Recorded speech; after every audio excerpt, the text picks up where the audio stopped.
Hi, I'm Lily. Today I'm going to read you a story, The Woman Who Fooled the Fairies. Become level 9, The Woman Who Fooled the Fairies. Okay, let's read it. Chapter 1. There was once a woman who baked the best cakes in the whole wide world. Her scones were scrumptious, her tarts were terrific, and her cookies were excellent, but her cakes, her cakes took your breath away. People came from miles around to buy them. I guess it's so delicious. The fairies loved the woman's cakes too, but they didn't want to buy them. Day after day, they waited under the woman's window. They hoped she would leave a cake out to cool, but the woman was far too wise for that. So the fairies said to themselves, if we can't steal a cake, we'll steal the cake maker. Steal the cake maker? Oh, I don't think it's very nice thing, but okay. So, chapter 2. One warm summer night, the woman was walking home through the woods. First, she heard 100 little whispers. Then, she felt a flurry of fairy wings around her face. Then, soon she felt too tired to take another step. She just had to lie down and close her eyes because she was so sleepy. Okay, so when she opened her eyes, she found herself into the fairy's palace. Whatever do you want with me? Shouted with the fairies. Bake us a cake, they demanded. Now we won't take you home till you do. The woman sighed and took her apron out of her bag. Show me the kitchen, she said. So the fairies led her there, dancing and singing as they went. The woman looked around her. The fairies didn't have a thing she needed. That was lucky. Oh dear, she sighed. Where's the floor? The fairies looked puzzled. They had no flour.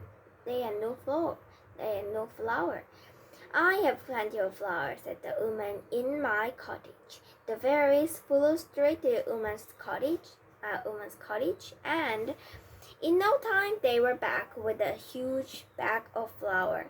Now, will you make us a cake? They panted. I will, said the woman, but where is the sugar?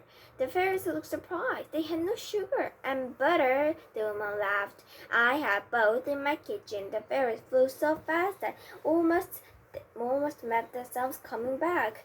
Now, will you make us a cake? They said, even louder this time. I will, said the woman, but I must have eggs. The fairies looked furious. They had no eggs.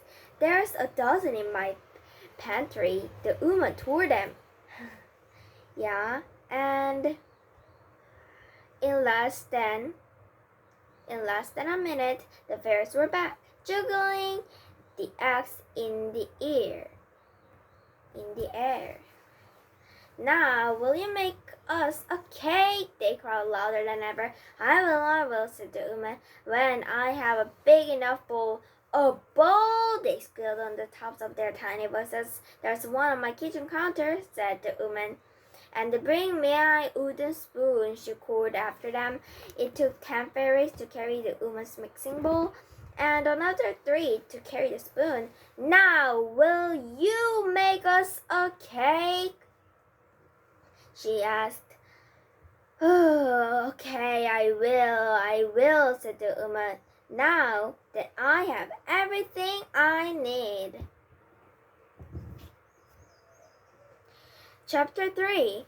First, the woman beat the butter and the sugar together. Then she stirred in the eggs and the flowers. The fairies watched her, their little hands turning in time with the spoon.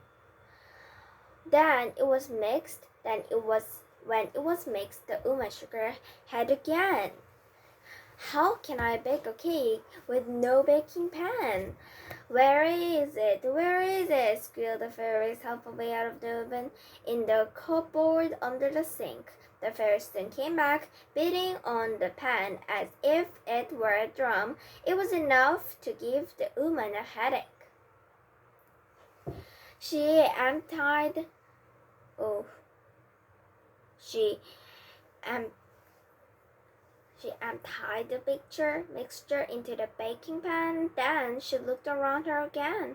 Where can I bake it? Demanded the woman. My pan is far too big to fit in your tiny oven. The fairies looked as if they must burst into tears. Of course, said the woman, I have a nice big oven at home. Before she had finished speaking, she found herself being carried through the air.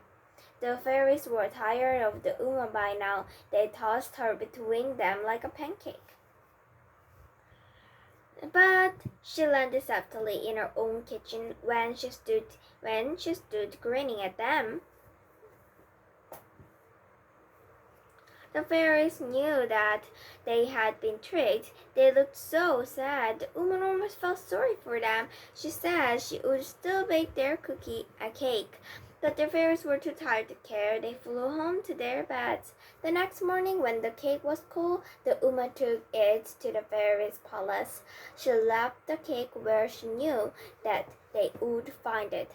It seemed to ashamed to wake them up when they had had such a busy night. Okay, bye.